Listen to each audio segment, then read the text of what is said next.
Did I deserve to be called a modern day South Africa doesn't really have bullies. Like, don't get me wrong, back in the day, a random matric could give you like 50 cents, tell you to buy a pie, a burger, chips, and still have the audacity to ask you to come back with change. Bruh.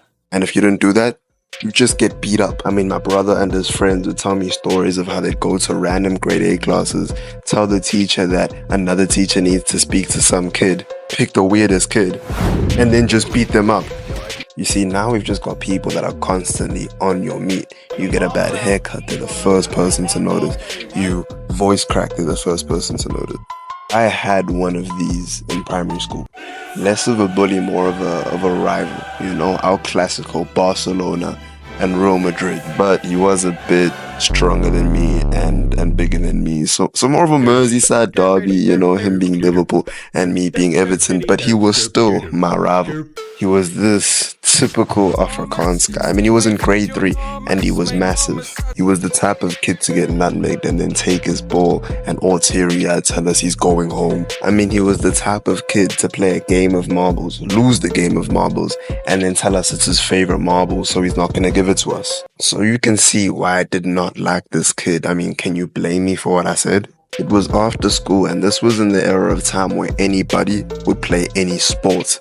So it made sense that this big Afrikaans guy was playing football. And him being an average Afrikaans guy, let's just say he wasn't the greatest at football. And considering this guy's my rival, we're playing the sport that I like, you know, I've got home ground advantage. I called him out. Yo, someone get Jan van Riebeeck off the pitch. And my rival was not happy, man. I mean, home or not, he was not trying to lose against Everton. So he snapped back. Okay, well, you're also black when you open the fridge. The Coke says to you, "One family,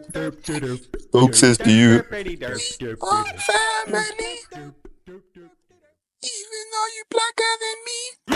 And if he told that joke right now, it'd be a complete miss. I mean, a massive airball. But I mean, because we were 9, that was an absolute banger. I was stunned, I was shocked. I'd been defeated in my home ground.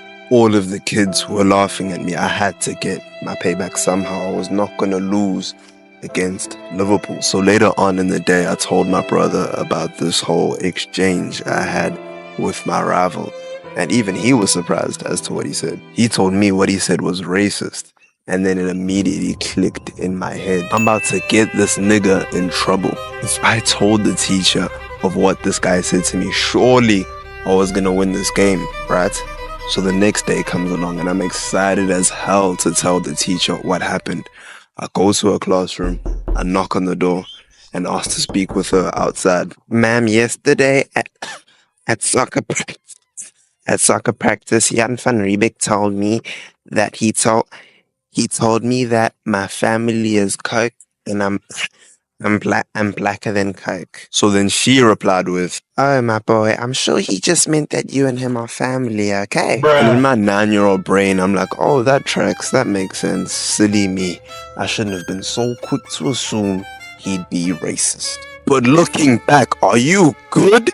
The only time people like him look at people like me as family is on the rugby pitch and when we're cleaning their home. This teacher just wanted the easy way out of taking responsibility of a situation that definitely needed tending to. Now looking back, should he have made that comment to me? Probably not.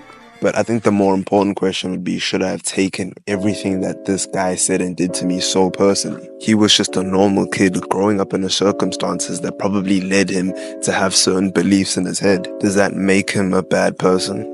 Of course not.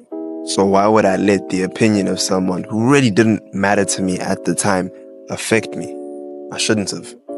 Matter of fact, he actually ended up leaving the school that same year, and there was a birthday party being hosted by one of our mutual friends. We both attended it and had a conversation, and turns out he's actually a pretty cool guy.